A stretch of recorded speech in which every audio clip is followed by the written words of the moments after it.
بالقرآن الحکیم بسم اللہ الرحمن الرحیم اقرأ بسم ربک الذی خلق خلق الانسان من علق اقرأ وربک الاکرم الذی علم بالقلم علم الانسان ما لم يعلم صلوات علی محمد وآل محمد۔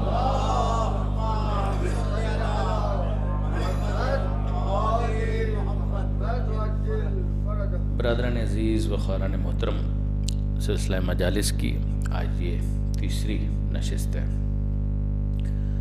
اور مجالس منسوب ہیں حضرت خاتون جنت بی بی فاطمہ زہرا سلام اللہ علیہا سے۔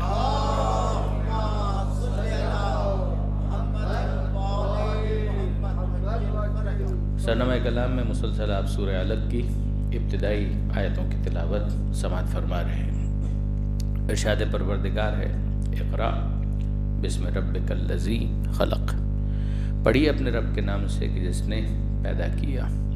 میں نے گزارش کی اور بارہا اس کو مختلف انداز سے پیش کرنے کی سعادت حاصل کی کہ پروردگار عالم اپنے اسم اپنے نام کے ساتھ پڑھنے کا حکم دے رہا ہے، اور اسم مسمى کا غیر ہوتا ہے۔ ہم خدائے رحمان کی عبادت کرتے ہیں، لفظ رحمان کی عبادت نہیں کرتے۔ ہم پروردگار عالم کی عبادت کرتے ہیں، لفظ رب کی عبادت نہیں کرتے۔ لفظ نام تعارف کا ذریعہ ہوتا ہے کہ جس کے ذریعے سے اس ذات کی کچھ معرفت حاصل ہو پاتی ہے، اور جب ایسا ہے تو پھر اس کے ذریعے سے اگر تعارف حاصل ہو رہا ہے تو اگر کوئی اس کا ہم ردیف ہو تو اس کو بھی اسماء حسنہ کہا جائے گا۔ لہذا وہ حدیث میں نے آپ کے سامنے پیش کی تھی کہ نحن واللہ الاسماء الحسنہ، کہ اللہ کی قسم ہم ہیں وہ اسماء حسنہ کہ اگر ہماری معرفت نہ ہو تو پروردگار اپنے بندوں سے کسی عمل کو قبول کرنے کے لیے تیار نہیں ہے۔ اور یہ ایسا نہیں ہے کہ جو صرف ہمارے پاس یہ مضمون موجود ہو۔ برادران اہل سنت کے علماء کرام نے اپنی کتب احادیث کے اندر اس بات کو ذکر کیا ہے کہ جس کے اندر پیغمبر اکرم یہ ارشاد فرماتے ہیں کہ اگر صبح شام کوئی نماز پڑھنے والا ہو، عبادت کرنے والا ہو، یہاں تک کہ اگر مقام ابراہیم کے پاس خانہ کعبہ کے پاس وہ عبادت کرنے والا ہو، صفا اور مروہ کے درمیان مسلسل سعی کرنے والا ہو، ساری زندگی وہ روزہ رکھتے ہوئے گزار دے، ساری زندگی وہ بظاہر عبادت کرتے ہوئے گزار دے، لیکن پھر بھی اگر اس کے دل میں ہم آل محمد کا بغض یا نفرت موجود ہے تو اللہ ساری عبادتیں اس کے منہ پر مار دے گا اور کچھ قبول کرنے کے لیے تیار نہیں ہوگا۔ تو آل محمد کی اگر محبت نہ ہو تو ظاہر ہے کہ دیگر اعمال کی قبولیت کا کوئی امکان نہیں پایا جاتا۔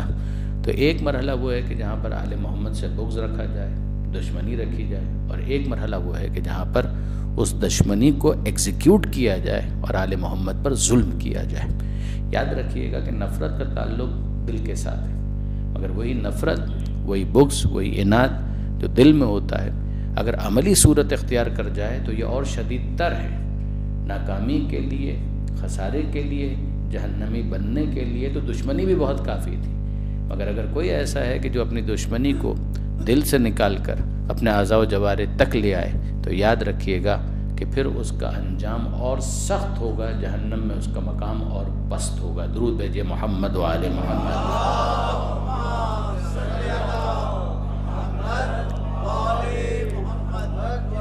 اب آج کے حد تک اس تمہیدی گفتگو کے بعد اگلے مرحلے کے اندر میں داخل ہونا چاہوں گا کہ آپ دیکھیں کہ پروردگار عالم نے یہاں پر نام کا ذکر کیا، اور آیتیں آپ کے سامنے میں پڑھ چکا کہ جن میں پروردگار عالم نے اپنے اسماء کا تعارف کروایا۔ لیکن اب آئیے ایک اور آیت ہے کہ جو میں آپ کے سامنے عرض کرنا چاہوں گا۔ یہ سورہ اعراف کی آیت ہے، قرآن مجید کا 7واں سورہ، سورہ اعراف۔ اور سورہ اعراف میں پروردگار عالم اس آیت میں یہ ارشاد فرماتا ہے ان الذین عند ربک لا یستکبرون عن عبادتہ، کہ یقیناً وہ لوگ کہ جنہوں نے عند ربک کی منزل کو حاصل کیا، جو تیرے رب کی اندیت کی منزل پر فائز ہیں، یہ وہ لوگ ہیں کہ جو قربت پروردگار رکھتے ہیں۔ اندہ کا مطلب کیا ہوتا ہے؟ اندہ ظرف ہے، یعنی اس کا مطلب ہوتا ہے اندیت۔ اندیت کا مطلب ہوتا ہے قربت، قربت کا مطلب ہوتا ہے کلوزنس، یعنی جو تیرے رب کی اندیت کی منزل پر فائز ہے، جب وہ اندیت کی منزل پر فائز ہیں تو پھر کیا ہوتا ہے کہ لا یستکبرون، وہ کبھی اپنی عبادت پر متکبر نہیں ہوتے، کرتے ہیں عبادت مگر اپنی عبادت پر تکبر نہیں کرتے، یہ ایروگنٹ نہیں ہوتے۔ یعنی اگر میرے نوجوان دوستوں میں سے کسی کے ذہن میں یہ ہے کہ ایسے افراد تو ہو سکتے ہیں کہ جو مال کی وجہ سے مغرور ہو جائیں، ایسے افراد تو ہو سکتے ہیں کہ جو کارخانوں کی وجہ سے، فیکٹریوں کی وجہ سے، بینک بیلنس کی وجہ سے، بڑے ولا کی وجہ سے، محل نما گھر کی وجہ سے وہ مغرور اور متکبر ہو جائیں، مگر کیا عبادت پر بھی کوئی مغرور اور متکبر ہو سکتا ہے؟ تو برادران عزیز، اس دنیا کے اندر آپ کو ہر طرح کے نمونے مل جائیں گے۔ مال پر مغرور ہونے والا قارون بھی مل جائے گا، اور عبادت پر مغرور ہونے والا بلعم باور بھی مل جائے گا۔ یہ ہر طرح کے کیسز آپ کو مل جائیں گے۔ یہ وہ افراد ہوتے ہیں کہ جو عبادت کر رہے ہوتے ہیں، مگر ان کی عبادتیں ان کے اس ایکٹ کی وجہ سے ان کے لیے خود کچھ بم دھماکہ ثابت ہوتی ہیں۔ خود کچھ بمبار کیا کر رہا ہوتا ہے؟ وہ خود ہی کو تو ہلاک کر رہا ہوتا ہے۔ تو یاد رکھیے گا کہ اگر ایک انسان ہے عبادتوں کے اندر اس نے اپنا وقت صرف کیا، مگر کیا عبادتوں میں وقت صرف کرنے کے بعد ایسا ہو سکتا ہے کہ وہ اپنی عبادتوں کو ضائع کر دے؟ کیوں نہیں ہے، ہر طرح کا کیس آپ کو ملے گا۔ اسی لیے غالباً انگریزی کے اندر کہا جاتا ہے کہ hard to gain harder to maintain, کہ حاصل کرنا جتنا مشکل ہے اس سے زیادہ مشکل حاصل شدہ دولت اور نعمت کی حفاظت ہے۔ کہ اگر کوئی منصب اور کوئی مرتبہ ملا ہے تو انسان پھر اس مرتبے اور منصب کی قدر کرے، اسے نعمت سمجھے، اور پروردگار عالم کی بارگاہ میں کبھی بھی تکبر کا مظاہرہ نہ کرے۔ یہاں پروردگار عالم یہی کہہ رہا ہے کہ ایسے بھی سطحی افراد ہوتے ہیں کہ جو اپنی عبادت پر مغرور اور متکبر ہوتے ہیں، اور وہ ہوتے ہیں کہ جو عند ربک کی منزل پر ہیں، یعنی واقعاً انہوں نے قربت پروردگار کو حاصل کیا، تو اب ان کی کیفیت کیا ہے کہ لا یستکبرون عن عبادتہ، کہ یہ عبادت کرتے ہیں مگر ان کی عبادت ان کو کبھی مغرور نہیں بناتی، کبھی یہ ایروگنٹ نہیں ہوتے کہ ہم سے زیادہ سجدہ کرنے والا کون، ہم سے زیادہ نماز پڑھنے والا کون، ہم سے زیادہ دعا پڑھنے والا کون۔ وہ جتنا بھی کرتے ہیں اس کو وہ تھوڑا سمجھتے ہیں عظمت پروردگار کے احساس سے مغلوب ہو کر۔ یہ وہ چیز ہے کہ جس کو پروردگار عالم یہاں پر بیان کر رہا ہے۔ آیت پوری سنیے۔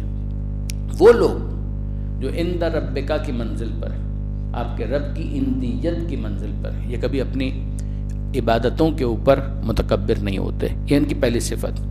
وَيُسَبِّحُونَهُ، اور وہ اپنے رب کی تسبیح مسلسل کرتے چلے جاتے ہیں۔ تسبیح کا مطلب ہے خدا کے بے عیب ہونے کو بیان کرنا۔ وہ کہتے ہیں کہ بالآخر ہم جو بھی کر لیں واجب الوجود تو وہی ہے، مخلوق تو اپنے وجود میں اس کی عطا کی محتاج ہے، تو جتنا بھی ہم کر لیں اس کے شان شان نہیں ہو سکتا۔ یسبحونہ ولہ یسجدون، اور وہ مسلسل تسبیح کے ساتھ ساتھ اپنے رب کی بارگاہ میں سجدوں کے ہدیے پیش کرتے چلے جاتے ہیں۔ ان کی راتیں سجدوں میں گزرتی ہیں، ان کی راتیں عبادتیں قیام میں گزرتی ہیں۔ اس انداز سے وہ اپنی زندگی کو مینج کرتے ہیں اور آگے بڑھاتے ہیں۔ یہ آیت آپ نے سنی۔ اب اس آیت کا مصداق کون ہے؟ دیکھیے، آیت کے اندر ایک عنوان کلی ہم کو مل گیا، ایک جنرل ٹائٹل ہم کو مل گیا کہ یہ وہ لوگ ہیں کہ جو عند ربک کی منزل پر، اور ان کی اس صفت کا ریفلیکشن کیسے ہوتا ہے؟ ایک تو ان کے اخلاق سے کہ ان کے اندر تکبر نہیں ہوتا، ان کے عمل سے کہ وہ تسبیح پروردگار کرتے ہیں اور یہ سجدہ پروردگار کرتے ہیں۔ یہ بات واضح ہوئی۔ یعنی ایک ہے ان کے قلب کی کیفیت، خاشع ہیں، کبھی متکبر نہیں ہوتے۔ ایک ہے ان کا عمل، زبان سے تسبیح ہے، پیشانی سجدے میں ہے، پروردگار سے راز و نیاز ہے۔ اگر یہ بات واضح ہوئی، اب میں آپ سے پوچھنا چاہتا ہوں کہ مجھے بتائیے کہ یہ کون ہے؟ عند ربک کی منزل پر کون ہے؟ عند ربک کی منزل پر ملائکہ بالکل اس کا ایک اہم مصداق بنیں گے، مجھے اس سے انکار نہیں ہے، مگر انسانوں کے لیے تو کسی انسان ہی کو رول ماڈل ہونا چاہیے نا۔ تو انسانوں میں وہ کون ہے کہ جو عند ربک کی منزل پر ہے؟ کم سے کم آپ کو پہچاننے میں زحمت نہیں ہونی چاہیے۔ جیسے کہ دعائے توسل پڑھنے کے آپ عادی ہیں، ہر معصوم کو مخاطب کرتے ہیں، مصطفیٰ سے لے کر مہدی تک، علی سے لے کر زہرا تک، حسنین سے لے کر سید سجاد تک، ہر معصوم کو جب ہم مخاطب کرتے ہیں تو کیا کہتے ہیں کہ یا وجیہن عند اللہ اشفع لنا عند اللہ۔ درود بھیجیے گا محمد و آل محمد۔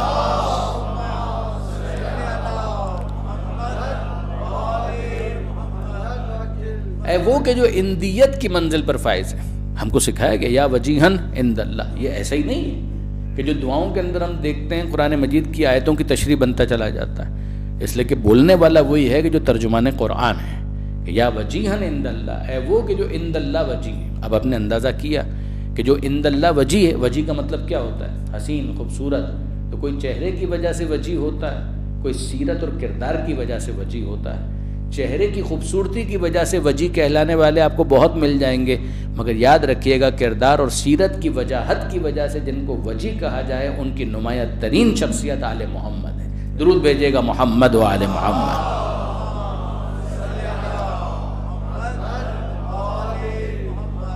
یا وجیہن عند اللہ اشفع لنا عند اللہ، اے وہ کہ جو عند اللہ وجی ہیں، اللہ کے نزدیک ان کی وجاہت ہے، وہ عند ربکا کی منزل پر ہے۔ اب ہم آپ سے کیا چاہتے ہیں؟ ہم آپ سے یہی چاہتے ہیں کہ ہم تو اس قربت کو حاصل نہ کر پائے، ہمیں معلوم ہے کہ آپ سب سے آگے ہیں، آپ سب سے قریب ہیں، تب ہم آپ سے گزارش یہ کرتے ہیں کہ چونکہ آپ وجیہن عند اللہ ہیں تو اشفع لنا عند اللہ، تو آپ عند اللہ ہماری شفاعت کر دیں۔ اگر آپ کی درخواست خدا کی بارگاہ میں ہمارے حق میں پہنچا دی جائے گی تو پھر ہمارا بیڑا پار ہے۔ یہ وہ مقصود اور مطلوب ہے کہ جس کو دعائے توسل کے اندر سکھایا گیا۔ اب میں پھر آپ سے پوچھتا ہوں کہ مجھے ایک بات بتائیے کہ یہاں پر جن افراد کے لیے کہا گیا کہ یہ عند ربکا کی منزل پر ہے، یہ ذات کا تذکرہ ہو رہا ہے یا نام کا تذکرہ ہو رہا ہے؟ یعنی خدا کی ذات اور خدا کے نام سے اب ہم پہنچ گئے ان لوگوں تک کہ جو خدا کی بارگاہ میں اندیت کی منزل پر ہیں۔ اب میں آپ سے پوچھنا چاہتا ہوں کہ مجھے بتائیے یہ افراد جو اندیت کی منزل پر ہیں تو یہ ذات اندیت کی منزل پر ہے یا نام اندیت کی منزل پر ہے؟ یہاں پر تذکرہ کس کا ہو رہا ہے؟ یہاں پر نام کا تذکرہ نہیں ہو رہا، یہاں پر ذات کا تذکرہ ہو رہا ہے۔ آپ غور کیجئے کہ یہاں پر نام نہیں لیا گیا، نام بھی اگر ہوتا تو ذات کے تعارف کے لیے ہوتا، یعنی اگر آپ غور فرمائیے تو یہاں پر تذکرہ ہو الذین، ان الذین عند ربک، وہ لوگ کہ جو عند ربک کی منزل پر ہیں، تو یہ ذات کا تذکرہ ہو رہا ہے۔ کچھ افراد ہیں، ایک گروہ ہے کہ جس کا تذکرہ ہو رہا ہے کہ یہ اگر عند ربک کی منزل پر ہیں تو ان کے اندر یہ صفت پائی جاتی ہے۔ میں پھر آپ کو متوجہ کر رہا ہوں کہ یہاں پر نام کا تذکرہ نہیں ہو رہا، یہاں پر ذات کا تذکرہ ہو رہا ہے۔ مگر اب میں آپ کی خدمت میں کیا عرض کروں، یہ ذات وہ ہیں، یہ ذوات وہ ہیں، یہ ہستیاں وہ ہیں کہ جو عند ربک کی منزل پر ہیں ہی۔ مگر اب مجھے بتائیے، پانچویں امام کی بھی روایت ہے اور چھٹے امام کی بھی روایت ہے، لفاطمہ تسعۃ اسماء عند اللہ، ذات تو ذات، زہرا کے 9 نام ایسے ہیں کہ جو اندیت کی منزل پر خزانہ پروردگار میں،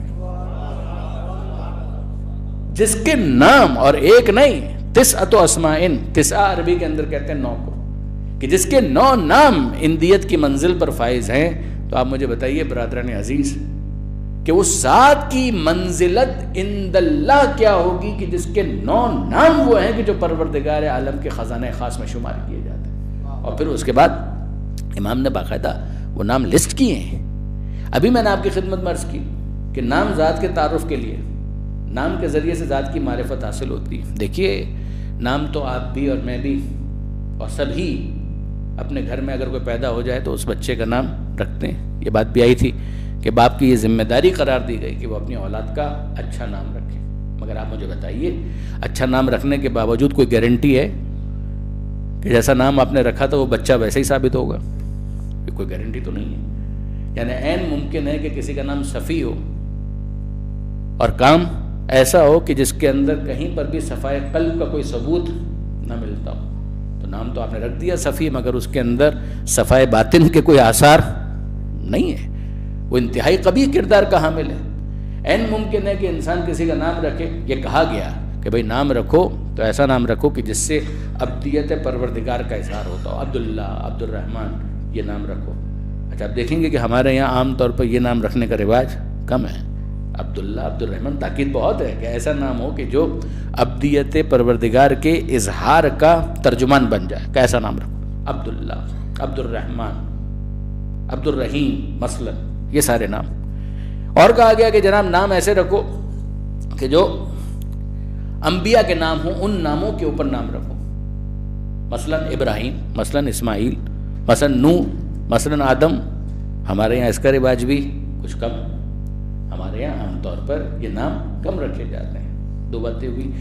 تیسرا جو تاکیدی حکم ہے وہ کیا کہ اپنی اولاد کے نام محمد و آل محمد کے نام پر رکھو، حضور کے نام پر رکھو۔ آل محمد کے نام پر رکھو، اپنی اولاد کا نام علی رکھو، حسن رکھو، حسین رکھو، حیدر رکھو، شبیر رکھو، شبر رکھو، ان ناموں پر اپنی اولاد کے نام رکھو۔ بیٹیاں پیدا ہو فاطمہ نام رکھو، زینب نام رکھو، یہ نام رکھو، بہت تاکید ہے۔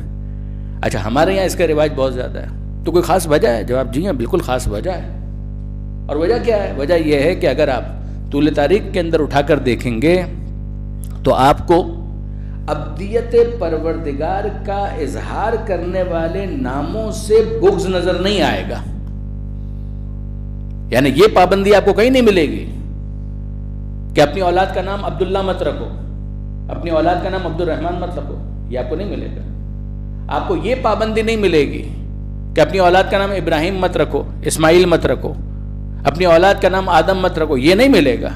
لیکن آپ کو یہ پابندی سال ہاں سال تک نظر آئے گی کہ اپنی اولاد کا نام خبردار اگر علی رکھا تو گردن کٹوانے کے لیے تیار ہو جاؤ۔ اگر تم نے اپنی اولاد کا نام حسن یا حسین رکھا، فاطمہ رکھا، تو سمجھ لو کہ اس کا مطلب یہ ہے کہ تمہاری خیر نہیں۔ یہ ہوا۔ یعنی یہاں پر میں آپ کی خدمت میں عرض کروں گا کہ جناب مولانا زاہد بخاری صاحب، ان کے بعض مواعظ مجھے بہت پسند، میری کبھی ان سے ملاقات نہیں ہوئی، برادران اہل سنت کے مشہور عالم دین ہے، یوٹیوب پر آپ کو ان کے کافی مواعظ اور لیکچرز مل جائیں گے۔ پرو اہل بیت کا دفاع کرتے ہیں، اہل بیت کی تائید کرتے ہیں۔ پھر کہہ رہا ہوں شیعہ نہیں ہیں، لہٰذا وہ اپنے عقائد کے اندر سنی ہیں، ان کو ان کے عقائد مبارک، مگر اس خاص حوالے سے جو ان کی گفتگو ہے مجھے بہت پسند۔ کتابوں کے اندر یہ چیزیں تو پہلے سے موجود ہیں، مگر مجھے خوشی اس بات کی ہے کہ انہوں نے اس بات کو ہائی لائٹ کیا، بیان کے اندر لے کر آئے، اپنی تقریر کے اندر لے کر آئے، اور اس کو خاصی شہرت بھی ملی۔ تو وہ فرمانے لگے کہ ذرا آپ چیک کر کے مجھے بتائیے کہ صحابہ کرام میں، یعنی وہ کتابیں جو حالات صحابہ پر لکھی گئی ہیں، اسود الغابہ ہے، دیگر کتابیں ہیں، ان ساری کتابوں کو دیکھیے، حالات صحابہ پر ہزاروں صفحات کی کتابیں موجود ہیں، ذرا ان کتابوں کو ذرا چیک کریں، اور چیک کرنے کے بعد بتائیے کہ کتنے افراد ایسے ہیں کہ جنہوں نے بعد وفات پیغمبر اپنی اولاد کا نام علی رکھا؟ کتنے ایسے ہیں کہ جنہوں نے اپنی اولاد کا نام علی رکھا؟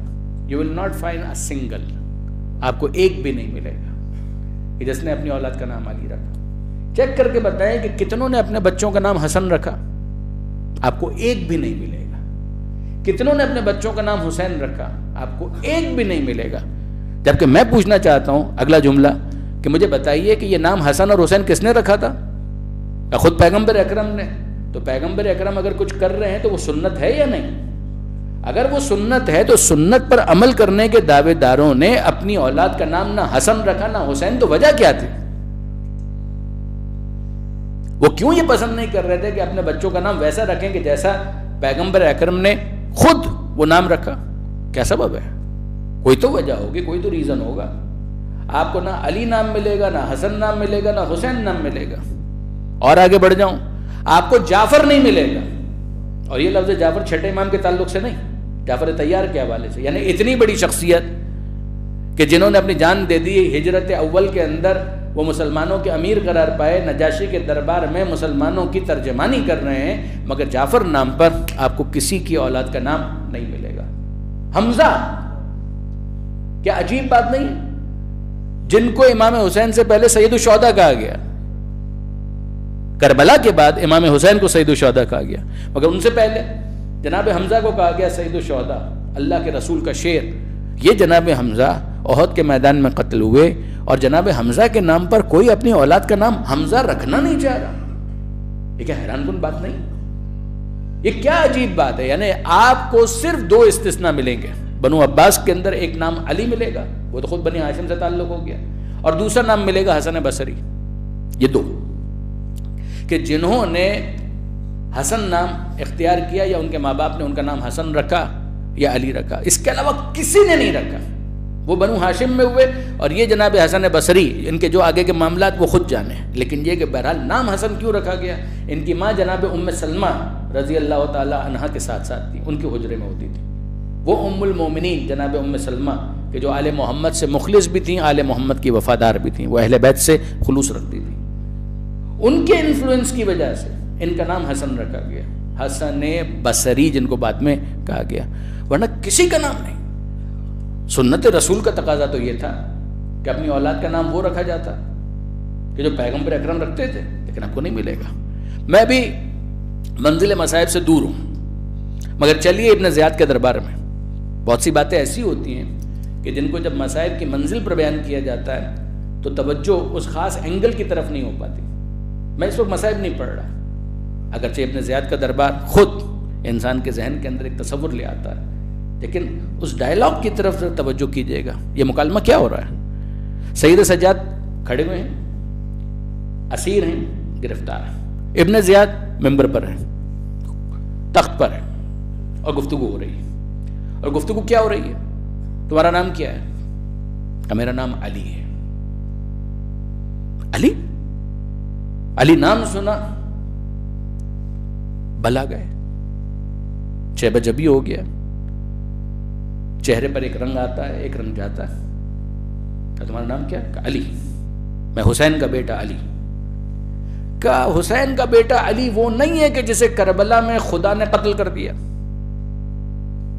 ٹونٹ کر رہا ہے کہ حسین کا بیٹا علی کیا وہ نہیں ہے کہ جسے کربلا میں خدا نے قتل کر دیا؟ سید سجاد جواب دیتے ہیں میرے ایک اور بھائی کا نام بھی علی تھا۔ یہ جناب علی اکبر کا ذکر ہو رہا ہے۔ میرے ایک اور بھائی کا نام بھی علی تھا کہ جسے کربلا میں تیرے سپاہیوں نے جرم کرتے ہوئے قتل کر دیا۔ کہ نہیں، خدا نے قتل کیا۔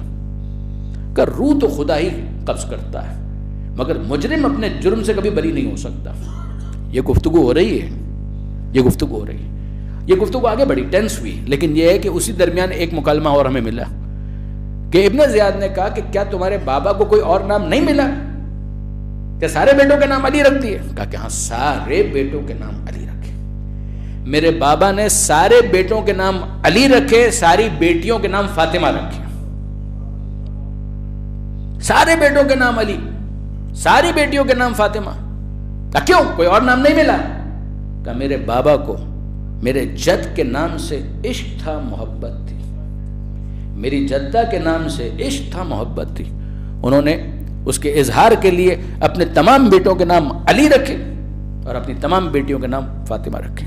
اب آپ غور فرمائیے، علی اکبر، علی اصغر، علی زین العابدین، فاطمہ، فاطمہ کبریٰ، فاطمہ صغریٰ، جناب سکینہ کا بھی نام محقق علماء کے نزدیک فاطمہ ہے۔ لفظ سکینہ نک نیم ہے، جس طرح سے پیار سے کسی کو بلایا جاتا ہے، بچوں میں یہ ہوتا ہے۔ سکینہ کا مطلب ہے میرے دل کا سکون، میرے دل کے چین، میرے دل کو سکون پہنچانے والی، تو وہ پیار سے ان کا نام تھا۔ اسی طرح سے جو ان کو رقیہ کہا گیا، اس میں بھی بعض علماء کا قول یہ کہ جناب سکینہ کو رقیہ کہا گیا، وہ رقت سے نکلا ہے، کہ جو ان کا گریہ تھا اس میں رقت تھی، اس رقت کی وجہ سے رقیہ ان کو کہا گیا۔ اور بھی اقوال ہیں، مگر ایک بات یہ کہ اصل نام کا فاطمہ، فاطمہ صغریٰ، فاطمہ کبریٰ، رقیہ، سکینہ، اصل نام ان کا بھی فاطمہ۔ اب آپ نے غور فرمایا کہ پروردگار عالم کا کیا منصوبہ ہے، آل محمد کا کیا منصوبہ ہے، اور بنو امیہ کا کیا منصوبہ ہے۔ حجاج بن یوسف بنو امیہ کا نمائندہ ہے، اور اس کی طرف سے حکم یہ ہے کہ اگر کسی نے اپنی اولاد کا نام علی رکھا تو اس کی گردن مار دی جائے گی۔ یہاں تک کہ ملتا ہے کہ کسی نے اپنے بیٹے کا نام علی رکھا تھا، وہ شہر میں داخل ہو رہا تھا، کسی نے کہا کہ کیا نام ہے، کہا علی، کا مارا جائے گا۔ کہا مارا جاؤں گا؟ کہا کہ ہاں، یہاں نام علی رکھنے پر پابندی ہے۔ تو پھر اس نے اپنی اولاد کا نام علی سے تبدیل کر کے کہا الی، نام ہی تبدیل کر دیا۔ اس زمانے میں اس طریقے سے تو باقاعدہ برتھ سرٹیفکیٹ نہیں ہوتے تھے، تو علی کی جگہ اس نے کہا میرے بچے کا نام علی نہیں ہے، الی ہے۔ لکھا یوں جاتا ہے مگر پڑھا الی جاتا ہے۔ یہ اتنا بغض، نام سے اتنا بغض۔ مگر یاد رکھیے گا برادران عزیز، مسئلہ یہ ہے کہ یہ وہ دشمن تھے کہ جو ذات کو بھی برداشت نہیں کر پائے اور نام کو بھی برداشت نہیں کر پائے، اور پروردگار کا فیصلہ یہ تھا کہ ان ناموں کو بھی ہم بلند کریں گے اور ان ذاتوں کو بھی ہم بلند کریں گے۔ درود بھیجئے محمد و آل محمد۔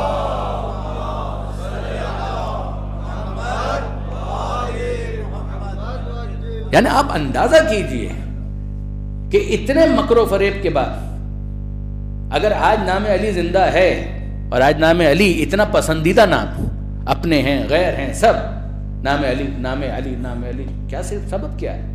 مکروا ومکر اللہ واللہ خیر الماکرین۔ انہوں نے اپنا مکر کیا، اللہ نے اپنی تدبیر کی، اور اللہ سے بہتر تدبیر کرنے والا کوئی نہیں ہے۔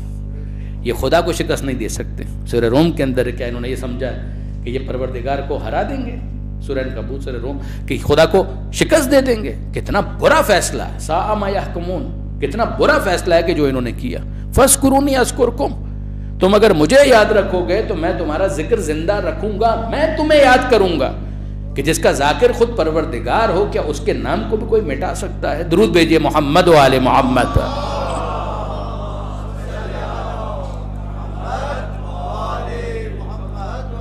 اب اس پوری گفتگو کے بعد اس حدیث کو بھی ذہن میں رکھیے. وہ حدیث کیا ہے کہ جس میں پیغمبر اکرم یہ ارشاد فرماتے ہیں کہ جس کو خدا 4 بیٹے عطا کرے، 4 بیٹے خدا اگر عطا کرے اور وہ ان میں سے کسی ایک کا بھی نام میرے نام پر نہ رکھے تو اس نے مجھ پر جفا کی،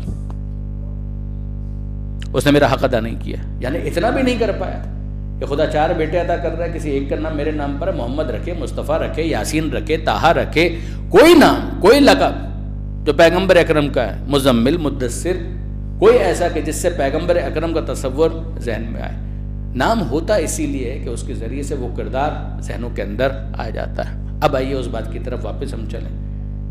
بہت زیادہ تاکید آئی کہ نام ایسے رکھے جائیں، عبداللہ، عبد الرحیم، عبد الرحمن، مگر کوئی گارنٹی ہے کہ جو نام رکھا گیا ہے وہ بچہ ویسا ثابت بھی ہوگا؟ کوئی گارنٹی نہیں ہے. عین ممکن ہے کہ نام بہت اچھا ہو مگر کردار بہت پست ہو. مثلا دشمنوں میں بھی بعض اوقات آپ کو اچھے نام مل جائیں گے. متوکل بنو عباس کا بادشاہ ہے، تو آپ مجھے بتائیے نام برا ہے؟ نام تو بہت اچھا ہے. متوکل کا مطلب ہے اللہ پر توکل کرنے والا، مگر کہ یہ واقعاً اللہ پر توکل کرنے والا ہے. نام کی حد تک اچھا نام ہے، مگر کردار وہ ہے کہ جس کا خدا سے کوئی ربط اور تعلق ہی نہیں ہے. نام ہے عبد الرحمن، رحمان کا بندہ، مگر کس کو پتا ہے کہ یہ واقعاً عبد الرحمن ثابت ہوگا یا عبد الرحمن ابن ملجم ثابت ہوگا؟ کس کو معلوم ہے؟ کچھ نہیں پتا. باپ، ماں، دادا، دادی، نانا، نانی اچھا نام رکھتے ہیں اس امید پر کہ شاید یہ اچھا ثابت ہو، کہ کم سے کم انسان کی جو تھنکنگ ہے وہ پازیٹیو ہونی چاہیے. مگر بعد میں وہ کیسے ثابت ہوگا کچھ نہیں پتا. مگر یہ اس صورت میں ہے کہ جب نام رکھنے والے خاطی بندے ہوں، گنہگار بندے ہوں. مگر اگر نام رکھنے والا خود پروردگار ہو تو یہ طے ہے کہ جیسا نام ہوگا کردار بھی ویسا ہی ہوگا. اگر خدا نے محمد نام رکھا ہے تو یاد رکھیے گا کہ وہ ہستی قابل تعریف ہوگی. خدا نے اگر نام علی رکھا ہے تو یہ طے ہے کہ وہ ذات بلند ہوگی. اگر پروردگار عالم نے سیدہ کے 9 نام قرار دیے ہیں تو یہ طے ہے کہ جیسے نام ہے ویسا ہی کردار ہوگا. یہ نہیں ہو سکتا کہ پروردگار عالم کسی کا نام رکھے اور وہ نام کردار کے ساتھ ہم آہنگ نہ ہو، یہ ناممکن ہے. اب آئیے وہ جو پہلا نام اس حدیث کے اندر امام نے بیان فرمایا وہ وہی ہے کہ جو جناب سیدہ کا پہلا تعارف ہے کہ نبی کی بیٹی کون، کہ جس سے نبی بہت محبت کرتے تھے. فوراً آپ کے ذہن میں آئے گا فاطمہ، فوراً ذہن میں نام آئے گا فاطمہ. اب یہاں پر میں آپ سے پوچھتا ہوں، ظاہر کہ بزرگان میرے مخاطب نہیں، میرے نوجوان دوست، میرے بچے، اور ان میں سے بھی اگر کسی کو پہلے سے معلوم ہو تو فقط ایک ریفریشر، ایک یاد دہانی، ایک نصیحت کہ یہ جناب سیدہ کا جو نام فاطمہ ہے، حدیث اب آپ کے ذہن میں، لفاطمہ 9 اسماء عند اللہ، فاطمہ کے 9 نام ہیں جو اندیت کی منزل پر ہیں، جو پروردگار عالم کے خزانہ خاص میں شمار ہوتے ہیں. ان میں پہلا نام کا فاطمہ. اور لفظ فاطمہ کا مطلب کیا ہے؟ کیوں بی بی کو فاطمہ کہا گیا؟ اچھا، اگر آپ دیکھیں گے نا وہ کتابیں کہ جو خاتون جنت کے بارے میں لکھی گئیں، مفصل کتابیں، بلکہ ایون مختصر بھی کتابیں اگر لکھی گئی ہیں تو عام طور پر جناب سیدہ کے ناموں سے بحث ضرور کی گئی. علامہ مجلسی علیہ رحمہ انہوں نے بحر الانوار کے اندر یہ گفتگو کی معصومین کی احادیث کی روشنی میں. بیت الاحزان بہت اچھی کتاب ہے شیخ عباس قمی علیہ رحمہ کی، اس کے اندر بھی انہوں نے بیوی کے ناموں پر گفتگو کی. اسی طریقے سے اردو زبان کی ایک بہت اچھی کتاب حضرت علامہ ذیشان حیدر جوادی علی اللہ مقامہ کی نقوش عصمت، اس میں بھی اگر آپ سیدہ کا چیپٹر دیکھیں گے تو جناب سیدہ کے ناموں پر گفتگو کی. یعنی یہ اتنا اہم موضوع ہے ناموں کے اوپر گفتگو کرنا. اقبال نے بھی اپنے اشعار میں امیر المومنین کے ناموں پر بحث کی، امیر المومنین کے ناموں کی، مولا علی کے ناموں کی شرح انہوں نے اسے باقاعدہ موضوع بنایا اور اس کے اوپر اشعار گئے. تو اب یہاں پر آپ دیکھیں کہ جو پہلا نام ہمارے سامنے آ رہا ہے وہ ہے فاطمہ. تو فاطمہ کو فاطمہ کیوں کہا گیا؟ بی بی کو فاطمہ کیوں کہا گیا؟ لما سمیت فاطمہ، کیا وجہ ہے کہ بی بی کو فاطمہ کہا گیا؟ ذات ہے اور اس ذات کے لیے عنوان پروردگار کی طرف سے تجویز کردہ ہے، اور وہ عنوان ہے فاطمہ۔ بہت سو نے تو ویسے نام رکھ دیے ہوں گے، مگر جناب سیدہ کا نام تو پروردگار رکھ رہا ہے فاطمہ۔ تو کیوں کہا گیا بی بی کو فاطمہ؟ کہ انما سمیت فاطمہ۔ اچھا اب یاد رکھیے گا کہ ایک ہے اس میں فاعل اور ایک ہے اس میں مفعول۔ یہ فاطمہ اس میں فاعل ہے، اور کبھی اس میں فاعل بطور مفعول بھی استعمال ہوتا، کبھی اپنے اسی معنی میں فَهُوَ فِي عِيشَةٍ رَاضِيَةٍ، یہ قرآن مجید کے اندر آیا، یہاں پہ راضیہ مرضیہ کے معنی میں استعمال ہوا ہے۔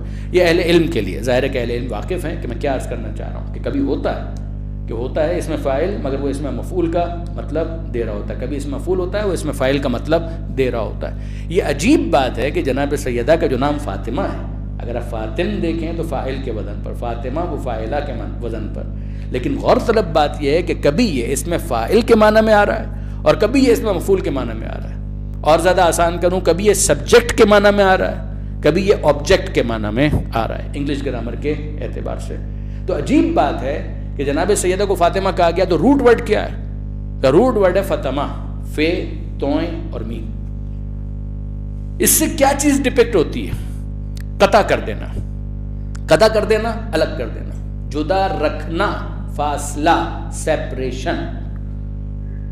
کبھی یہ مفتومہ کے معنی میں آئے گا یعنی جس کو جدا کیا گیا، اور کبھی یہ فاعل کے وزن پر آئے گا، فاعل کے معنی میں آئے گا یعنی جو خود جدا ہے۔ اب آپ ذرا غور فرمائیے، اور جو جدا کرنے والی ہے، کیا مطلب کیا ہے اس کا؟ جدائی۔ اگر میں بعد نظر میں آپ سے پوچھوں سپرفیشلی، سیپریشن، فاصلہ، جدائی، تو ذہن کے اندر ایک نیگیٹو تھاٹ آتا ہے، جدائی، فاصلہ، نہیں۔ یہ دیکھنا پڑے گا کس سے جدائی، وہ ہے کیا کہ جس سے جناب سیدہ کو دور رکھا گیا، کہ جس کی وجہ سے بی بی کو کہا گیا فاطمہ، کیا وجہ ہے؟ اور اس کی وجہ خود معصومین نے جو بیان کی، وہ 3-4 وجوہات بیان کی، ان میں سے ایک وجہ یہ ہے انما سمیت فاطمہ، کہ بی بی کو فاطمہ اس لیے کہا گیا کہ فطمت من الشر، کہ یہ بی بی وہ ہے کہ شر و گناہ و قبیح اعمال کی مجال نہیں ہے کہ زہرا کے قریب جا سکے۔ یعنی کیا مطلب ہوا؟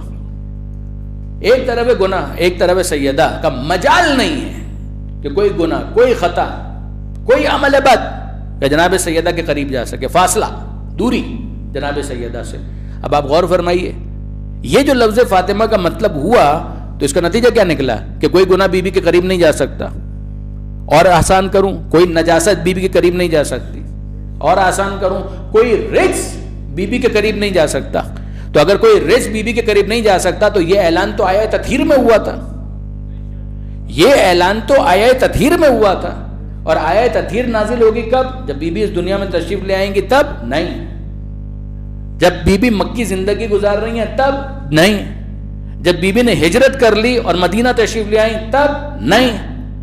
ابھی تو مدنی زندگی آگے بڑھے گی، اور آخری سال جب آ جائیں گے تو 9 ہجری کے اختتام پر مباہلہ سے جسٹ پہلے یہ آیت نازل ہوگی جو سورہ احزاب کی 33ویں آیت کا ایک جز ہے، کہ جس میں پروردگار عالم کہہ رہا ہے کہ انما یرید اللہ، ارادہ پروردگار یہ ہے ہر رجس کو دور رکھے اور ویسا پاک رکھے کہ جو پاکیزگی کا حق ہے۔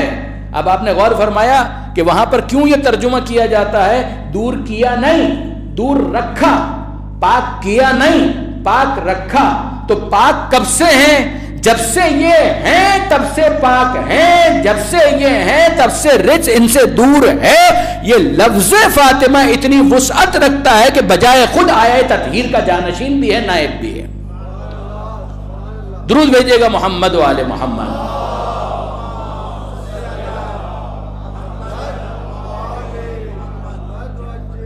یہ ایک لفظ فاطمہ، اس ایک لفظ فاطمہ کے اندر کا یہ نام کب سے کا 9 اسماء عند اللہ، یہ تو پروردگار عالم کے خزانے خاص میں ہے۔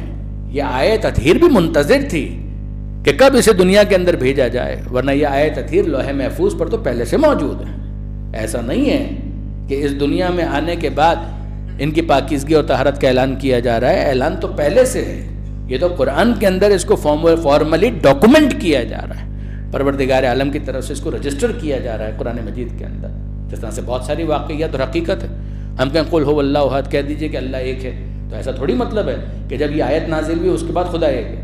خدا ہمیشہ سے ایک ہے، ہمیشہ ایک رہے گا، بالکل اسی طریقے سے جن کی طہارت کا اعلان کیا گیا ہے وہ ہمیشہ سے پاک تھے، ہمیشہ پاک رہیں گے۔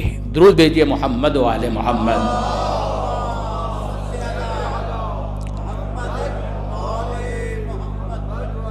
تو ایک تو یہی ہے کہ لفظ فاطمہ، فاطمہ کا مطلب کیا ہے کہ فوتمت من الشر، کہ جناب سیدہ وہ ہیں کہ جن کو دور رکھا گیا، گناہوں کو دور رکھا گیا بی بی سے، بی بی دور ہیں گناہوں سے، بی بی دور ہیں ہر طرح کے شر سے۔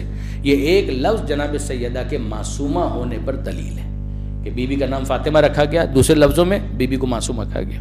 اب آئیے ایک دوسرے اینگل سے، یہ ہے فاطمہ مفتومہ کے معنی میں کہ جس کو دور رکھا گیا۔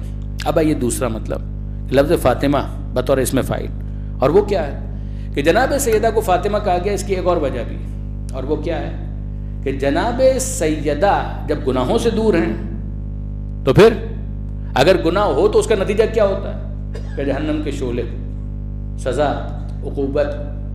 خاتون جنت وہ ہیں، یہ بھی مفتوم کے معنی میں کہ خاتون جنت وہ ہیں، جہنم کے شعلے اور بی بی کے درمیان فاصلہ ہے، جہنم کی آگ کی مجال نہیں ہے کہ جناب سیدہ کے قریب جا سکے، لہٰذا بی بی کو کہا گیا فاطمہ۔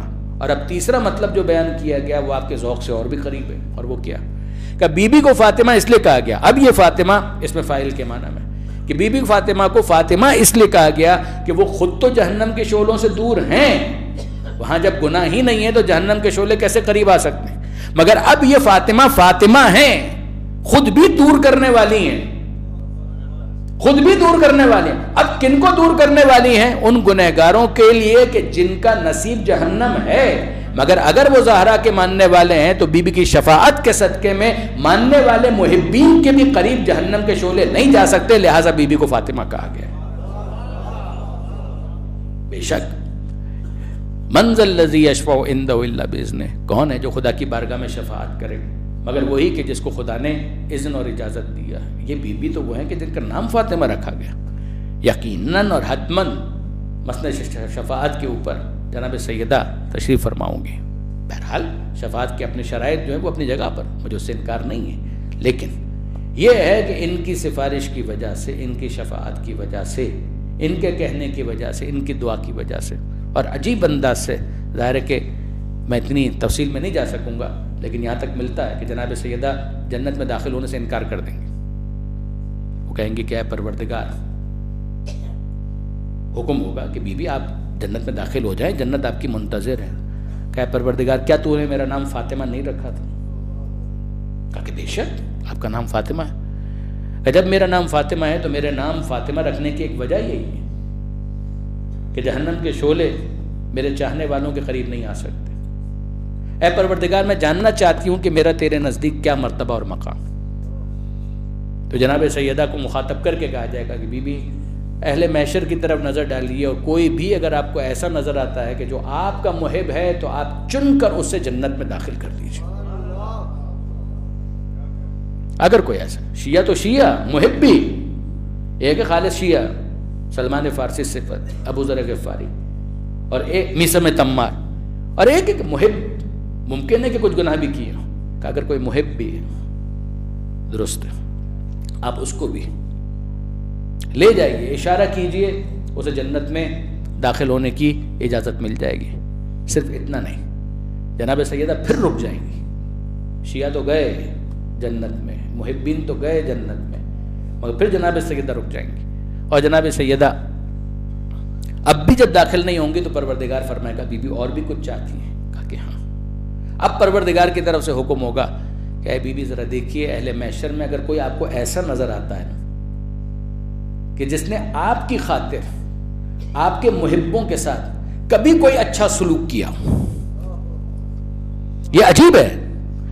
یعنی یہاں پر اب آپ غور فرمائیے، مستضعفین کی ایک پوری کیٹیگری ہے، یعنی ایک تو وہ ہے نا جو جانتے بوجھتے جناب سیدہ کے دشمنوں کو اون کر رہا ہے، اس کی بات نہیں ہو رہی، لیکن ایسے ہو سکتے ہیں بہت سارے افراد کہ جن بیچاروں کو پتہ ہی کچھ نہیں، مستضعف جن کو کہا جائے گا۔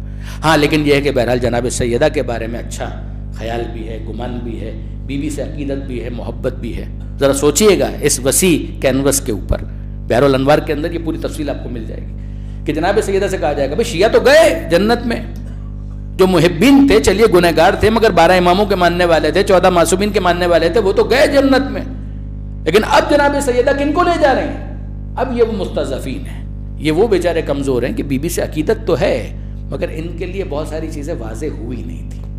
اگر واضح ہو جاتی، جیسے بہت سارے افراد آج بھی آپ کو کہتے ہوئے نظر آتے ہیں نا کہ بھئی یہ باتیں نہیں ہوئی ہیں، ہم کہتے ہیں ہوئی ہے. اب واقعاً اگر وہ بیچارے اب تک واضح نہیں ہو پائے، ایک تو وہ ہے کہ جن کے لیے واضح ہو چکی کہ جناب سیدہ کے اوپر کیا ظلم کیا گیا، جناب سیدہ کے اوپر کیا مظالم ٹھائے گئے، پھر بھی وہ اس کے باوجود کہتے ہیں کہ نہیں جناب ہم اس میں پڑھنا نہیں چاہتے. ان پر حجت تمام ہو چکی ہے، ان کی ہم بات نہیں کر رہے. مگر بہت سے افراد، عام افراد گاؤں میں، دیہات میں بیچارے اپنے کاموں کے اندر لگے ہوئے ہیں، زیادہ کچھ پتہ نہیں. ہاں بھائی آل محمد سے عقیدت کرتے ہیں، بیوی کا صدقہ ہم بھی چاہتے ہیں اور بیوی کے نام پر کبھی نہ کبھی کوئی نہ کوئی نیکی بھی وہ کرتے رہتے ہیں. یہ وہ افراد ہیں کہ جناب سیدہ اے بی بی اب آپ کو اور کیا چاہیے، آپ کیا حکم کیا چاہتی ہیں؟ فرشتوں کو حکم دیجئے. کہا کہ اے پروردگار چاہتی ہوں ان لوگوں کا بھی کچھ ہو جائے. پروردگار کی طرف سے حکم آئے گا اے بی بی جنہوں نے ان میں سے آپ کی خاطر، آپ کی محبت کی خاطر، آپ سے تعلق کی خاطر، آپ کے چاہنے والوں میں سے کسی کے ساتھ کبھی کوئی نیکی کی ہو. کوئی آپ کا چاہنے والا تھا، بھوکا تھا، اس کو کھانا کھلا دیا. اس کے پاس لباس نہیں تھا، اس نے لباس دے دیا. کوئی نیکی کر دی، اس کو ادھار کی ضرورت تھی، تشریح کر رہا ہوں، اس کو ادھار کی ضرورت تھی، ادھار دے دیا. کیا کیوں؟ کہ یہ سہارا کا ماننے والا ہے، یہ پنجتن کا ماننے والا ہے. بی بی اس کو بھی لے جائیے، وہ بھی جنت میں. کمال ہے، کمال ہے. یہ ہے بی بی فاطمہ زہرا. جواب جی ہاں، یہ ہے بی بی فاطمہ زہرا. اور اب میں آپ کی خدمت میں عرض کروں، یہ 3 مطلب تو ہوئے لفظ فاطمہ کے. ایک کہ جناب فاطمہ کو فاطمہ کہا گیا، گناہ، رجس، نجاست، خطا یہ جناب سیدہ کے قریب نہیں جا سکتے. ایک بات. نمبر 2 جناب سیدہ جہنم کے شعلوں کی مجال نہیں ہے کہ بی بی کے قریب جا سکیں. 2 نمبر 3 سیدہ کے صدقے میں سیدہ کے ماننے والے جہنم کے شعلوں سے دور ہیں، فاصلہ، سیپریشن.